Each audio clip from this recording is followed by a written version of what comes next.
This is our second Weber State Democrats podcast. Again, I'm the president of the club, and today we're joined by Alex, who is the new vice president of the organization. I'm a microbiology major. Last night, Tim Walz and JD Vance, faced off in the first and only vice presidential debate. And my first impression of it was kind of dreadful because I thought that Walz didn't do well. That was at least kind of the impression I got from the from just the media analysts talking about it, because they were like, "Oh, Walz was like nervous. There's a lot of missed opportunities." One said that, "Oh, he was unprepared." Then the other one was like, "No, he got too much information that he was just trying to rattle off," which I think was the case for Biden in the I guess first presidential debate of this year, which arguably is the biggest reason why he ended up dropping out. Yeah. So I was kind of dreading that being kind of a similar thing with Walz. Walz is quite a bit younger than Biden. He's, I think, just as old as Kamala, maybe a little bit more or less, but yeah, they're just around like 60. I think that the whole thing was kind of a media narrative that Walz didn't do good, because when I listened to it, I thought he did great. The thing is, the reason why people were saying that Walz didn't do as good as Harris, or that Vance did better than Trump, is because I think if you watched the Harris-Trump debate, towards the end especially, you could see Trump was just becoming unglued. And I think he was like shouting every answer. He's very dumb, so he has like a very limited vocabulary. Vance is a little bit more intelligent. I think he often knows when he's lying. Yeah. Trump, I just think he doesn't know and doesn't care. He just kind of says. Trump just kind of rattles off, but Vance definitely like sort of knows what he's talking about. I feel like he was very controlled about it. And the thing is, it's like that's not the fault of Walz that it was like that. It's like it's because since Vance doesn't he isn't as outrageous as Trump, it's not going to look like, Walz freaking destroyed Vance. And I think in some ways, if he did go after Vance, kind of like Harris was going after Trump, it wouldn't have played off as well, or it wouldn't have paid off as well, because it would have made Walz look kind of like overly aggressive, since Vance isn't some like unhinged kind of like yelling all of his answers. Yeah. And he did get some hits in. Like, I think every answer hit the nail on the head. I mean, the only kind of gaffe, I guess, was said, and this was clearly just him misspeaking. He said that he was friends with school shooters when he actually meant the families, the victims of school shootings. Yeah. It's like that was clearly the context of what he was talking about. But yeah, I think Walz's strategy was appropriate. As much as I love Biden, and I think the Biden administration actually did a lot of good things, the Biden administration is pretty unpopular because of a lot of misinformation about the economy and that kind of thing. But I mean, he did kind of tie himself to his roots in Minnesota, being a governor, not part of the federal government, so he's bringing something new to the table. So I wanted to talk about some of the common Vance talking points. So, and just kind of ways to debunk them and why it doesn't make any sense. So the first question was about foreign policy, and was about kind of the conflict between Israel and Iran. I think it was yesterday Iran did deploy a bunch of missiles into Israel. Most of them were intercepted by the Iron Dome and with intelligence from the U.S. Helping them. And he was just kind of giving off the narrative that during Trump's presidency, it was completely peaceful and there wasn't any war or whatever, and that's just because of Trump's mere existence was making that happen. There was something called the Iran nuclear deal, which was talked about in the debate and was something that Obama put in place. It was signed by a bunch of major world powers to say that in order for... It was some economic sanctions, like I think Iran could buy and sell oil, and then a few other things. Some sanctions were still put in place, but they lifted some economic sanctions in exchange for Iran agreeing to not enrich enough uranium for a nuclear bomb. So then with that deal, they weren't presumably they weren't able or going to produce a bomb. Trump pulled us out of that just because of, I guess, this stupid, like, simplistic ideology of like, oh, less government, less foreign interactions. Like, we want to, like, they call it America first. Like, and that's again like exiting the Paris Climate Accord, kind of the same logic. But yet that was to protect our environment. So it's like he made the world less safe, made the prospect of nuclear Armageddon more likely. He also, in the waning days of his presidency, he actually, it was reported that he floated nuking Iran, just one last show of like, oh, like, look what I can do. Like, because he was losing power and he wanted to kind of just show it. And I guess he was talked out of that by VP Pence. Trump legitimized Kim Jong-un and other dictators, especially like Putin and Xi Jinping, because he praised authoritarianism. I think one of the most horrible statements that Trump has made that has gone, you know, under the wayside is in 2018 he visited China, or he met with Xi Jinping.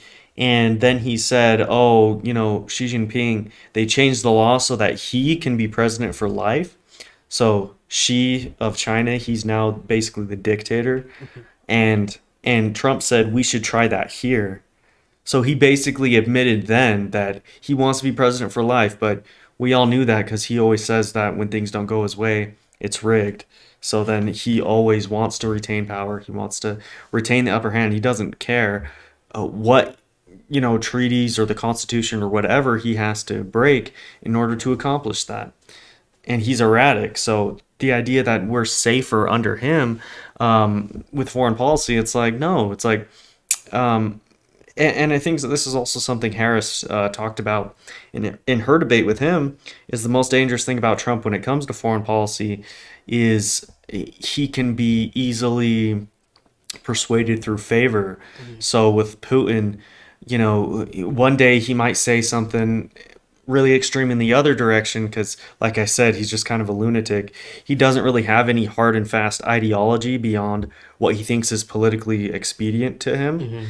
So, like, one day, and he said this too, like that about nuking Russia or having like a submarine that has nukes go across the Russian coast, which wouldn't necessarily be a good thing because that could just cause nuclear war.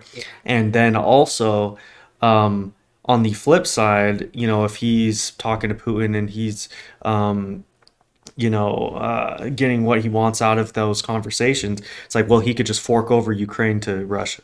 So it's like, there's no really telling what he would do because he's erratic and, you know, he doesn't base anything on morals or love of country or anything like that. It's all about just him and his feelings. With his like feelings and stuff, he just likes power. Yeah. He just wants to show everyone that he has all the power. Yeah, exactly. All he cares about is himself and his own power. And that's why it's so disgusting when you see videos of him and he's like trying to vie for votes and he's kind of just putting off this impression like, oh, you need to vote for me. Like, look at all this bad stuff that's happening. It'll all go away when I come in. And it's like, that's the authoritarian playbook too. That's how people like Hitler rose to power. It's because they said, oh, look at all these terrible things. Look at, you know, in Germany, like, oh, look at all this, how we're blamed for World War One and all these, you know, consequences that have been levied upon us. I'm going to fix this whole thing. I'm going to put Germany on top. It's like Russia, or with, it's a Freudian slip, but with Trump, it's the same kind of thing because he is saying, oh, look at all these bad things, a lot of which, newsflash, he contributed in causing, such as the inflation, which is partly from the pandemic that he botched. But yeah, it's like, it's so clear what he's doing, and it's pathetic. But yeah, another topic of discussion was Hurricane Helene. I think that's how you say it. So yeah, obviously our hearts and minds go out to all those struggling with the severe weather event in the South, in Florida, Georgia, North Carolina, and South Carolina. So over 170 people are dead by the time this article was written. Hundreds are missing. Millions are without power, and part of the debate, the moderators correctly pointed out that climate change contributes to the severity of severe weather events, which Vance somehow turned into, oh, even if oil and gas harms the environment, we should keep producing energy in America because it's cleaner than the gas from other countries. Which I looked into it, and I mean, in some ways there's an argument to be made about that, but it's incredibly misleading. Like with natural gas. That's actually different from oil per se, which we would get from other countries. Natural gas, the issue with it is it's comprised mostly of methane, which is, I think it was like 85 to 90% more effective at trapping heat in the atmosphere. So that actually contributes to climate change more than some other things that more traditional like oil or coal would produce, like CO2 emissions. So it's like that's not the solution either. And then he even said this at the end of the debate, like that was his whole thing, was like, oh, natural gas, that's what we should be doing. It's like, that's terrible for the environment. It literally causes climate change, and it worsens these hurricanes. It's like part of what makes a hurricane is the ocean water warms up and then it rapidly spins out of control and creates these horrible events that kill people. And part of it is like the ocean levels rising and the ice caps are melting and the ocean is getting warmer. That's what causes it. So it makes no sense. It's like we should invest in clean energy, which the Biden administration's passed the Inflation Reduction Act, which is the largest investment in fighting climate change ever, and investing in clean energy. There's a lot in the Inflation Reduction Act that also invests in just normal gas and that kind of thing, which Walz pointed out. But I think that's one of the biggest criticisms of the Biden administration, is that they are so for this non-clean energy, which I think is just terrible for the environment. It's terrible for the animals. It's terrible for us. So like, there's so many people who get, lung cancer and or die from heat, especially, unhoused people. It's like all these things have terrible consequences. And it's like, I think we just need to rapidly transition to clean energy. We need to transfer to clean energy. And on the topic of like hurricanes and stuff, because climate change is so bad, there's already more of those like super bad tropical storms like starting right now that like is just possibly is going to get to the point that Hurricane Helene did and just like wipe out like a ton of people. Yeah, exactly. It's terrible, just kind of their logic on it. It's kind of like they're trying to put, I want to say they were trying to put a band-aid on the issue by trying to just even fixing the infrastructure and everything. All that should be fixed, and these people that got displaced, they should be able to go back to their homes and that kind of thing, and everything should be rebuilt. But at the same time, it's like, okay, so you're going to rebuild everything and then you're going to keep contributing to climate change, which exacerbates these things. So it's like, it's kind of like you stab yourself and then you kind of just patch it up and then you stab yourself again, and it's like, oh no, it's like we need to keep stabbing ourselves. It's like, what the hell? But, and another thing he said was, why didn't Harris accomplish the policy she wants to go through with as vice president? But it's like, well, that answers your question. It's like, she's vice president. She's not the president yet. Exactly. It's like, and the vice president, there's really nothing that they do. It's basically a role for if the president dies, they can become president.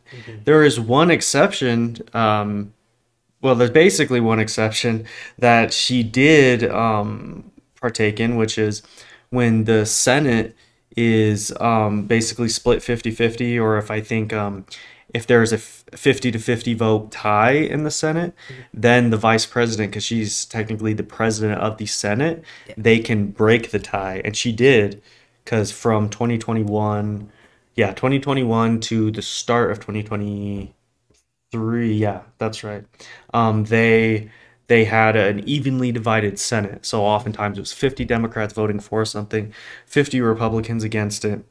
And then she broke the tie. So that's why we have like the Inflation Reduction Act and all these, good policies. That's not to say she doesn't have any culpability for the policies of the Biden administration. But I would say, I think that should be leaned into because there are many good things passed by the Biden administration. Like I said, the largest investment fighting climate change ever, the most significant gun control bill in 30 years, in the Safer Communities Act, um, the Chips and Science Act, investing in American manufacturing, so many things that were passed that I think are worthwhile and good and everything. And the only reason why the Biden administration is so popular, or not popular, I wish it was, so unpopular, is because it is associated with Biden and his age, as well as inflation, which I guess we'll talk about in a second. It just makes absolutely no sense.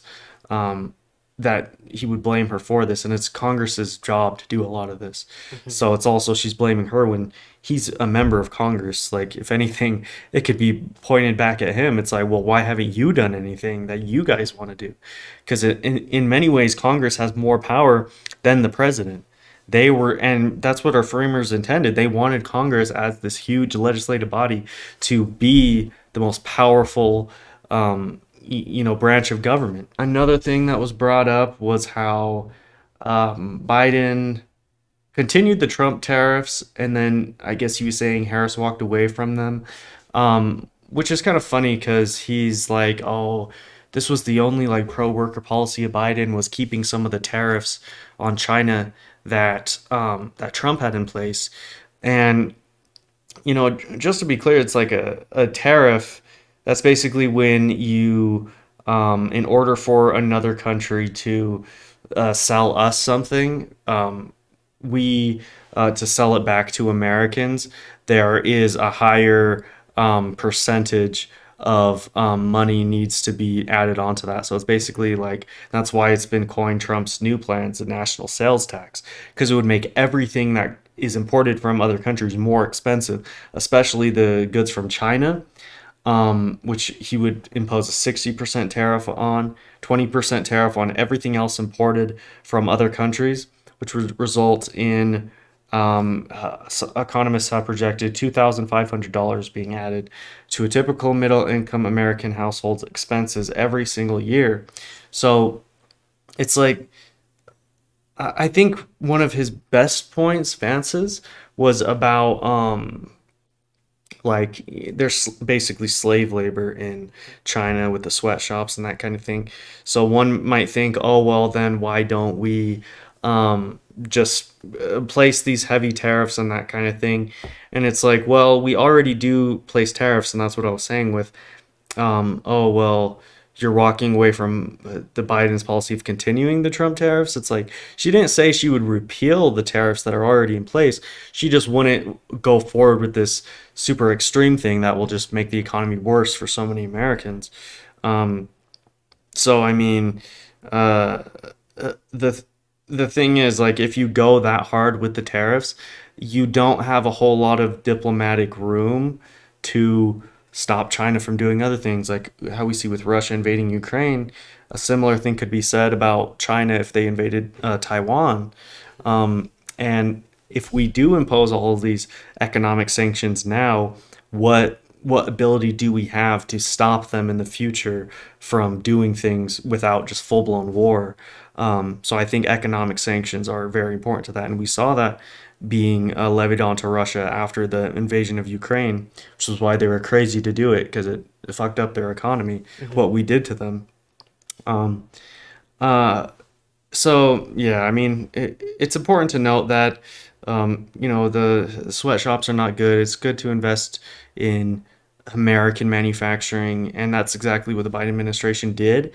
It's just when you kind of have this sort of like America first policy, all that's really going to do is harm the economy and make it so we have less leverage over other countries who could do God knows what, and then we'd have really no ability to stop them. And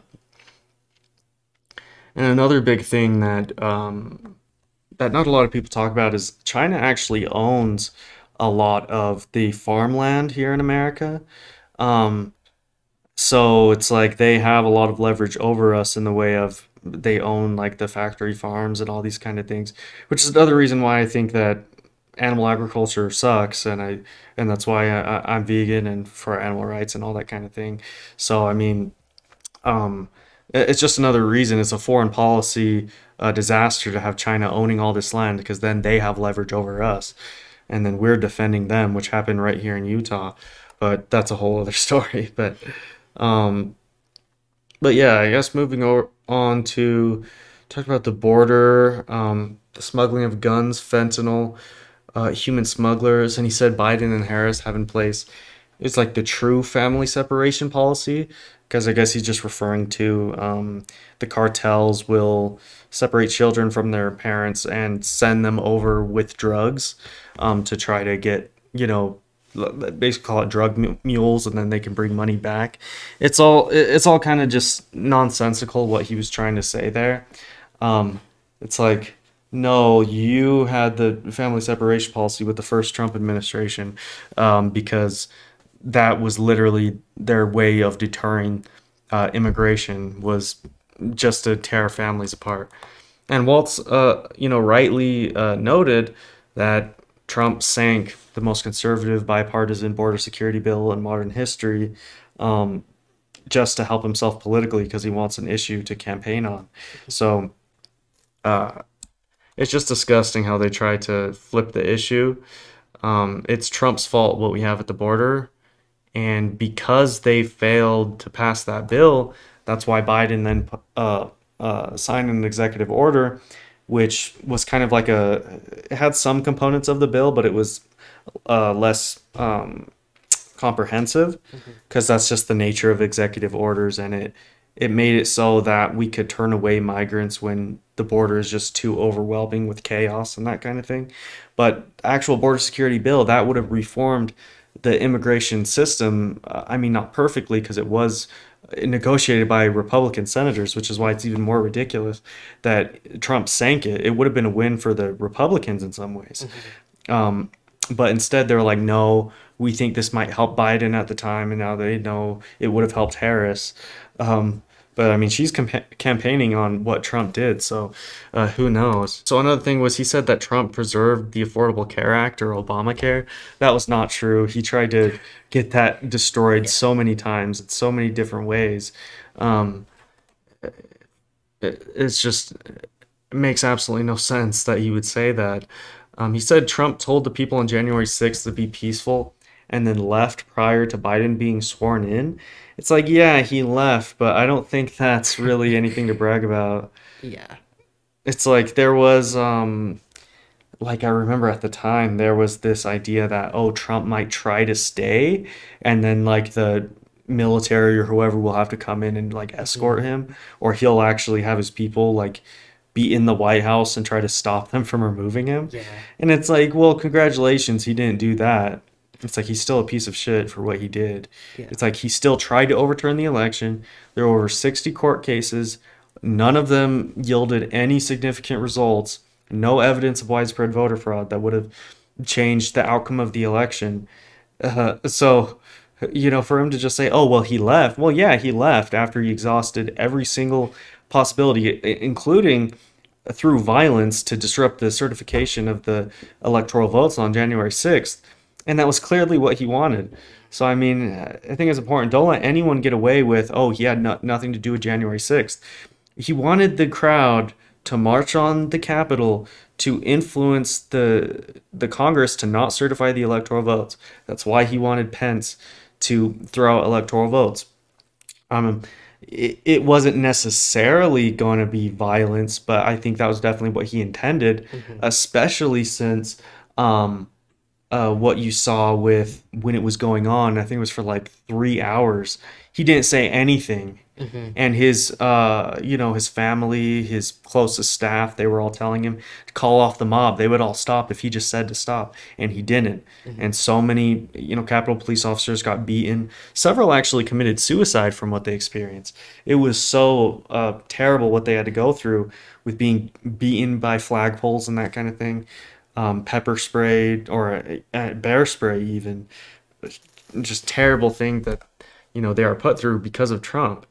And I think it was towards the end, yeah, with the whole democracy point, I think the best point that Walz had was the that the only reason Vance was on the stage was because he would be willing to do what Pence wouldn't, which is unilaterally reject electoral votes and steal an election that Trump lost. It's like that's why at the January 6th insurrection, they literally erected gallows to hang Mike Pence. They were saying, "Oh, we want to kill Mike Pence," and it's like literally because he didn't want to overthrow an election.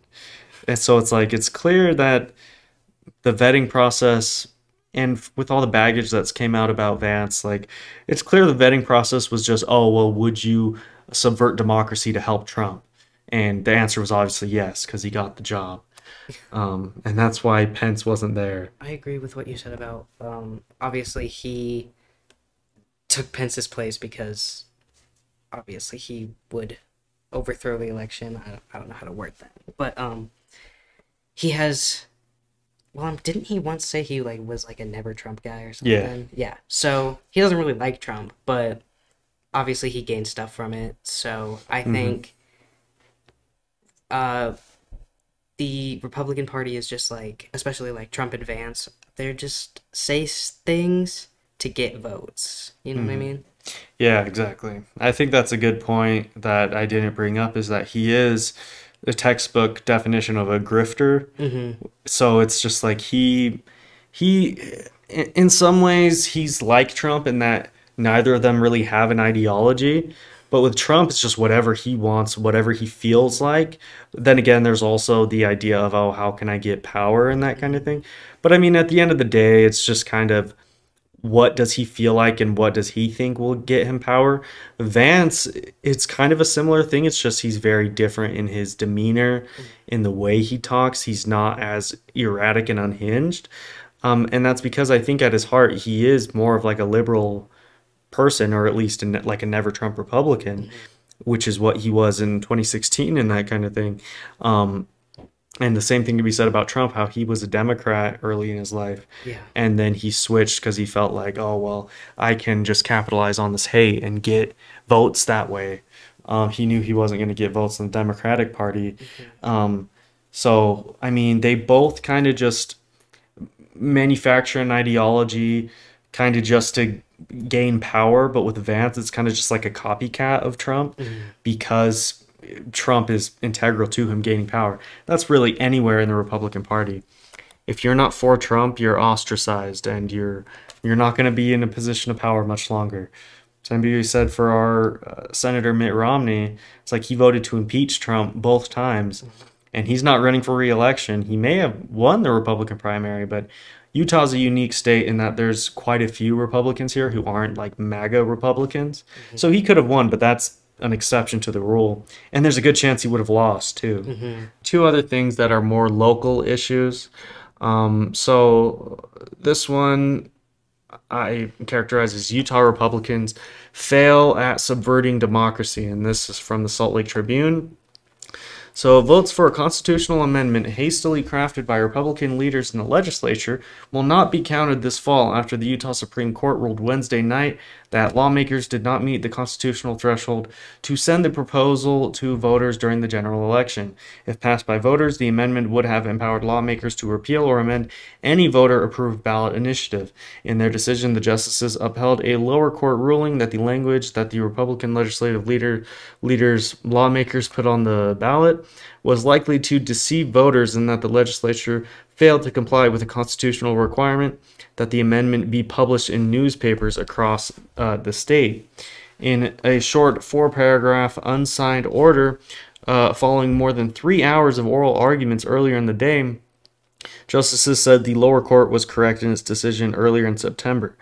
Quote, the decision court correctly ruled that neither constitutional prerequisite was met with respect to Amendment D. The justices wrote last Wednesday night, quote, the legislature did not cause the amendment to be published in newspapers throughout the state for 2 months, and the description that will appear on the ballot does not submit the amendment to voters with such clarity as to enable voters to express their will. Quote, although the voters should have the opportunity to decide whether Amendment D strikes the correct balance between the people's direct legislative power and that of their elected representatives, they wrote, the public interest requires that constitutional amendments be submitted to voters in the way maintained by the supreme law of the state embodied in the Utah Constitution. During arguments before the state's high court Wednesday, justices appeared skeptical of lawmakers' argument that the ballot language written by House Speaker Mike Schultz and Senate President Stuart Adams was appropriate for voters' ballots. Quote, "The court's action is unprecedented and troubling," Schultz and Adams said in a statement Wednesday night. The legislature offered the court a way to preserve the voting rights of all Utahns, but instead the court took the chance to vote on Amendment D out of the voters' hands. It's a sad day for Utah and the voters, whether for or against the constitutional amendments. So, I mean, that whole thing is kind of confusing, and it's just because that's what they wanted it to be. They wanted to put something on the ballot which basically said that through ballot referendum, we can vote for things like in different states. There's like abortion rights referendums.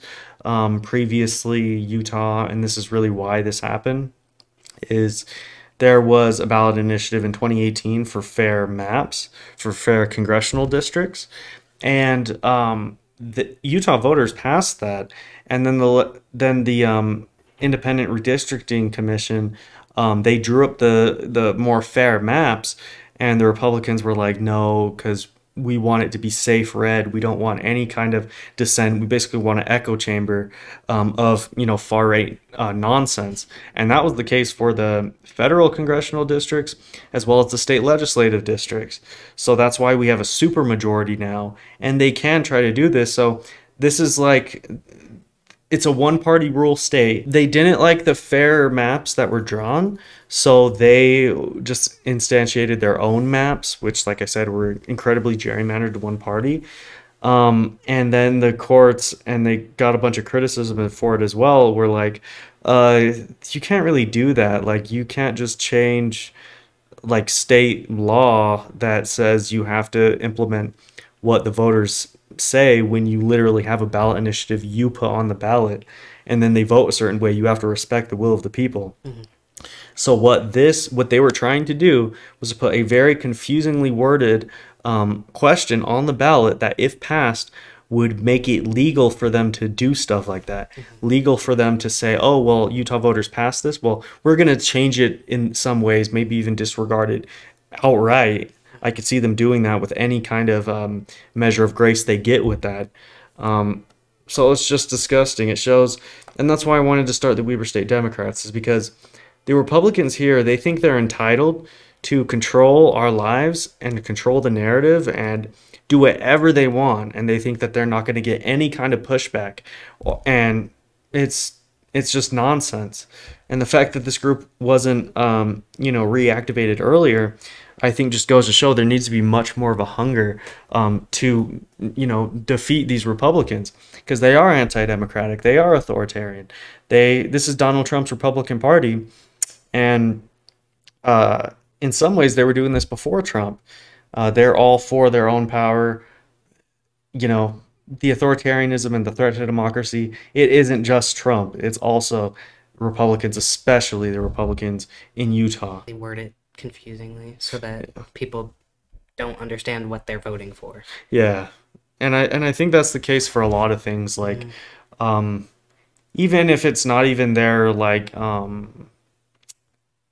think the legislature has done this in the past with ballooning out their power, which is actually pretty ironic, because Republicans are always like, oh, we want less government, the Democrats want big government and that kind of thing. It's like, well, what is this?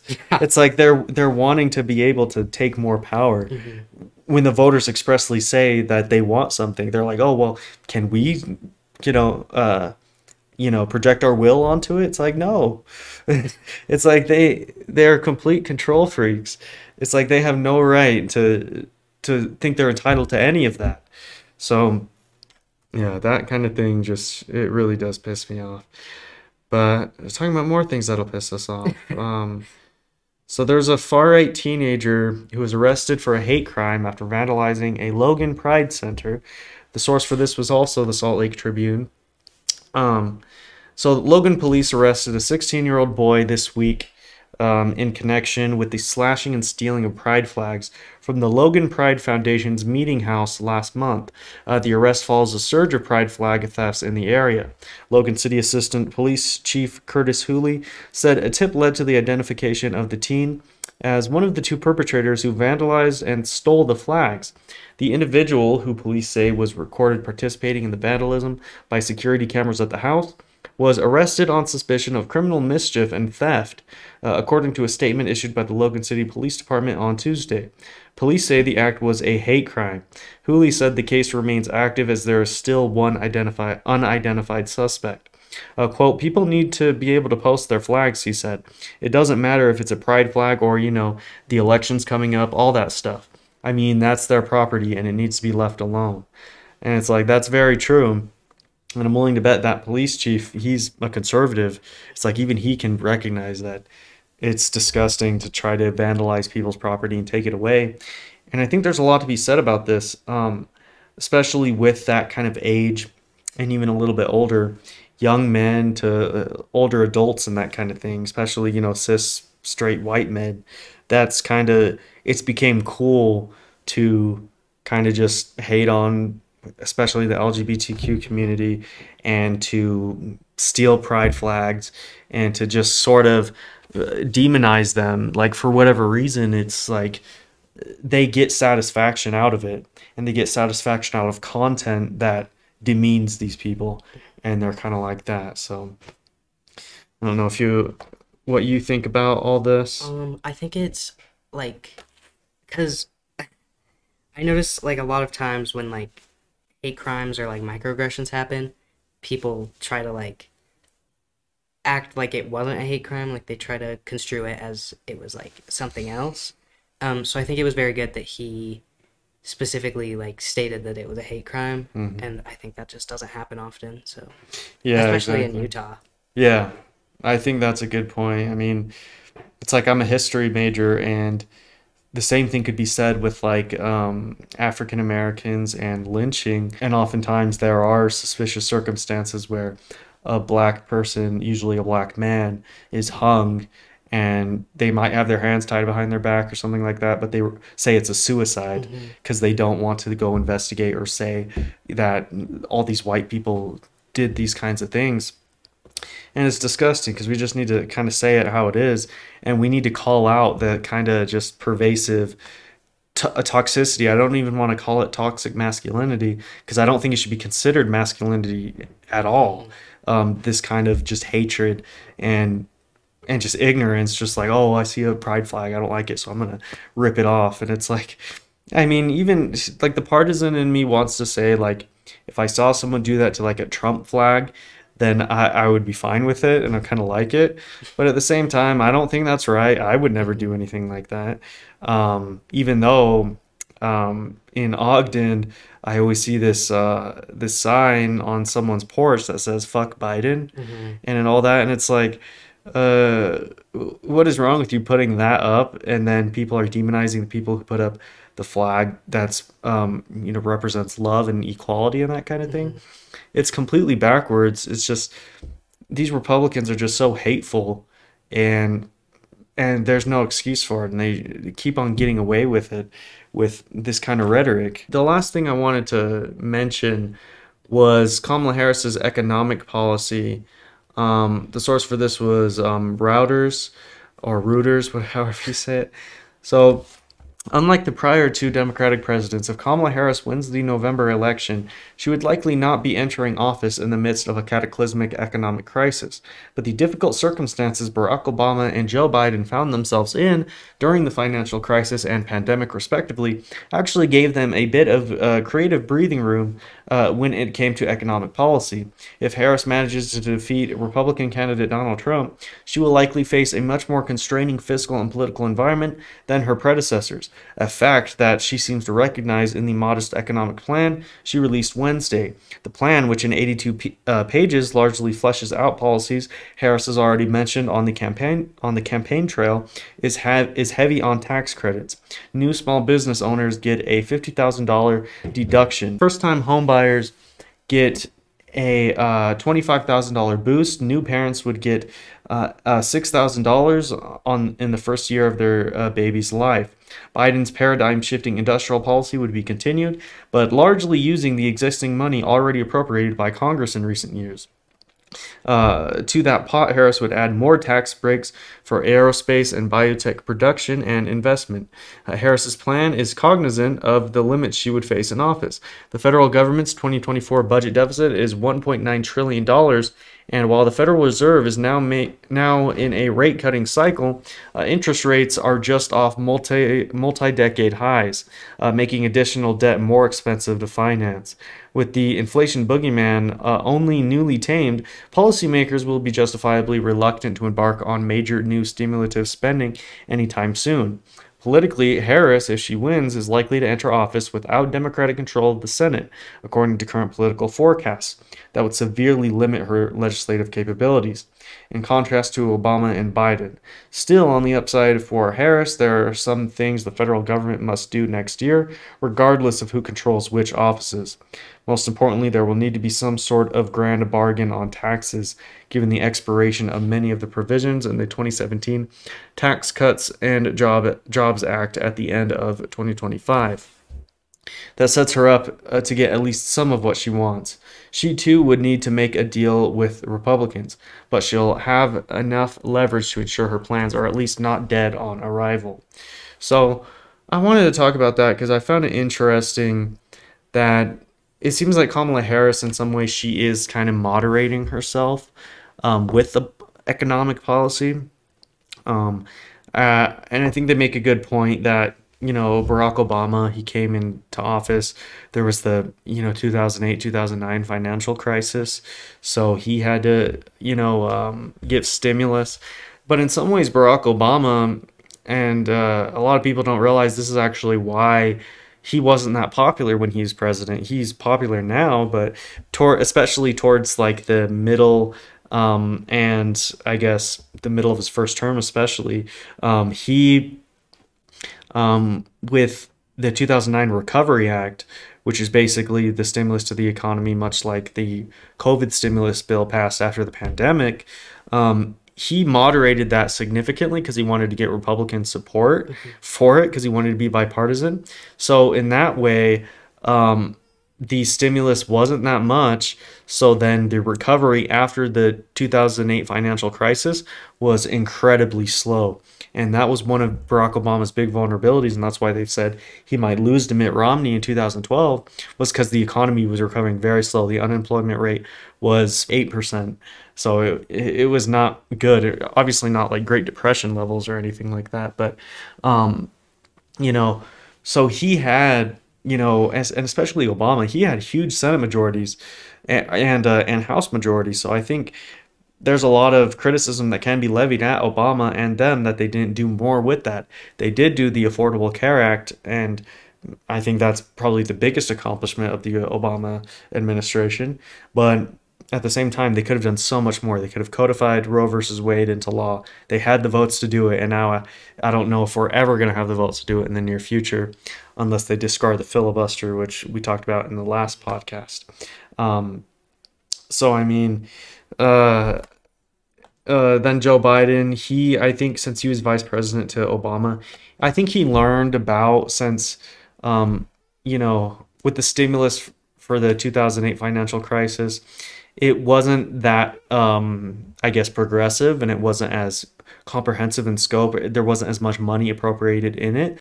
So then he wanted to face the COVID crisis with a more, heavy $1.9 trillion COVID stimulus bill, aka the American Rescue Plan. And that contributed to the American economy roaring back. And a lot of people don't talk about it, but it's kind of undeniable at this point. There was predictions of a recession. There was predictions of the economy crashing. Trump obviously did, because like we were talking about, he's for his own power. He'll just lie. So when he was running for re-election, he's like, yeah, the stock market's going to crash. All this is going to happen. The stock market hit record highs under Biden. I think we have, what is it? Almost 3 years, a little over 3 years now of, the longest period of unemployment being under 4% at or under 4% since I think it was the Vietnam War. So it's like And I think, geez, I haven't even looked because Biden's out of the race, but this was something I'd point to is how many jobs were created under Biden, which is partly because of the recovery efforts from the pandemic. It's not just that people came back to work, they needed to get vaccinated and that kind of thing to make it safe. So that's what the federal government did. They helped the states get the resources to reopen safely. That's why they could go back to work. So when people just say, oh, well, that's just people going back to work. Yeah, it is. And that's because of the Biden administration. But also, it's not just that. There are people entering the workforce, people getting older, and then they can start working. And, there's plenty of criticisms of capitalism, but I mean, just on the facts of the economy, it's like it's undeniable what Biden has done with that economic plan. But I mean, when it comes to, Biden also passed a lot more things without the huge Senate majorities that Obama had. But I mean, with Kamala, the Senate map is very rough for Democrats in 2024. So there's a good chance we'll lose the Senate. And then who knows? They didn't even let Obama appoint a Supreme Court justice when one of them died. I think it was Scalia. Who knows if they'd even let her appoint any Supreme Court justices? They'd let her get any legislation passed. As Barack Obama called them, they're the party of no. That's what he coined them when he was the president and they were in power because they would just not let him do anything. So it'll be interesting what Kamala Harris does. I think that's also partly why the tone is kind of moderated down, is because she knows she might not be able to get a lot passed. So it's kind of more in the basis of, tax credits and that kind of thing that maybe some Republicans could get behind, but a lot of them won't just because they don't want to support any potential wins for any Democrats. It's just the whole fiscal conservatism, which they don't actually care about unless a Democrat is president. So, I mean, yeah, it'll be interesting what she does. I think it makes sense what she's doing. Some of the things I wish she would be more progressive on, like Medicare for all, free college education, just things that set out America from other countries as being particularly bad, is like our medical system and our education system. It's terrible, but I can see why she's kind of more moderating. It is kind of smart, but then again, it kind of isn't because it doesn't give Americans a whole ton of stuff to get excited about. Some of it does, like, the whole, $50,000 for small businesses, or a deduction for small businesses, $6,000 for the first year of their baby's life. But I think a lot of this should just be more comprehensive. I'm definitely to the left of this economic plan. So. Trump's economic plan, raises taxes for pretty much everyone except people who are rich, which is the people that need their taxes raised. Yeah. And obviously Harris doesn't do that. Yeah. Yeah, I think that's a good point. And I said this in a video I made. I actually made a video shortly before Biden dropped out. It was like top 8 or top 10 reasons to vote for Biden over Trump. But then he dropped out, so then I was like, dang it. So then I had to make one for Harris. I could transfer a lot of the points in it, but something that is the case that a lot of people don't know is Donald Trump passed, I think it was $2 trillion tax cut for the richest individuals and corporations in 2017. And then now, if he gets back in office, he's going to pass a $5 trillion tax cut for the wealthiest people. And it's so ironic that the Republicans would support this because they're the ones who always talk about, oh, the deficit is so high. We're spending more money than we're taking in. The big spending Democrats and that kind of thing. It's like, no, it's the Republicans because they're so committed to socialism for the rich and rugged individualism for the poor. That's their economic plan. That literally is their economic plan. So, I mean, I think it's important to raise taxes on wealthy people, as you say. A lot of the time the pushback to that is, people will say, oh, well, that will make the corporations raise prices onto the consumers because they have to pay more in taxes. And it's like, Well, but that is also one thing that Harris kind of touched on, which I think is good, is measures to stop price gouging, so that the argument is, oh well, they'll increase the cost of goods if they are taxed, and it's like, well, giving them tax cuts, that's obviously not making them reduce the cost of goods. It's like, look how expensive everything is. And I think a big reason for that, and I think this is actually a good thing, is more and more Americans are not just simplistically blaming Biden or the federal government for how expensive things are. They're actually pointing their fingers at the big corporations because they are why it's happening. It's like you had supply chain issues, like with COVID, like people got sick, couldn't go into work. So then that slowed things down with the global trade economy and that kind of thing. Um, and just COVID just disrupted so many things in so many ways. That kind of made prices go up because they couldn't get as many resources. So then there's scarcity, which makes prices go up. But then after the pandemic, there's actually a really good chart that I wish more people would see that showed the price of doing business, the price of running your business, and then the price of the goods that they're actually selling.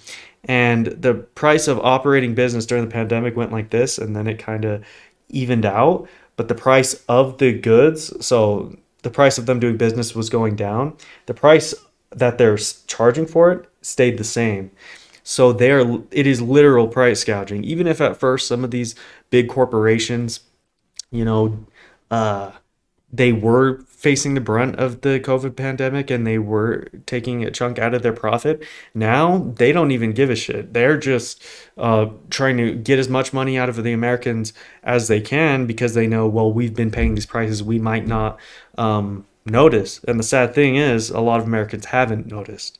Some of them have, but so many haven't. That's why any would vote for Trump, who would make this issue worse with helping the rich. So, I mean, it's just a terrible situation with that. I hope more people will kind of start realizing that. I think a lot of people do. Um, but yeah, there's still some work to do, which is why we're doing this podcast. I guess that'll be it. So yeah, catch you guys next time. I don't really know how to end it. We always do like abrupt endings.